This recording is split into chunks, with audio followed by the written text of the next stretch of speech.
Faktikisht është një problematik që ne kemi cekë dhe shumë banor na kanë transmetu si problematik, sepse ishte bo në shumë vende, ishte bo e pak sesueshme, mu fut edhe në hymjen e pallatit prej rrjetës së kabllëve të internetit.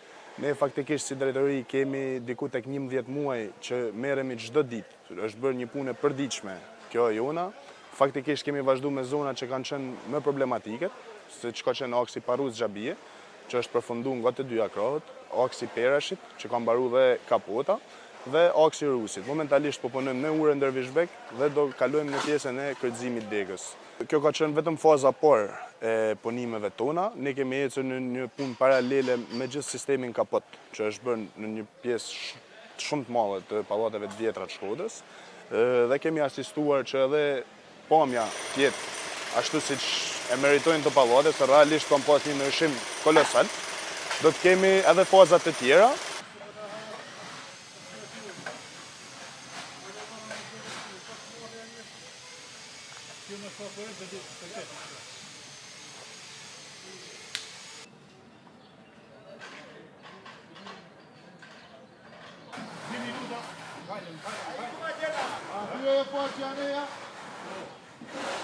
Realisht banorët kanë qenë shumë përkrahës gjatë gjithë aksionit, gjatë gjithë saj punet përditshme që ne kemi bërë për 11 muaj, edhe kompanitë e internetit kanë qenë realisht shumë bashkëpunuese dhe çdo ditë që ne kemi qenë në punën tonë duke prej kabujt, ato kanë qenë duke na asistuar.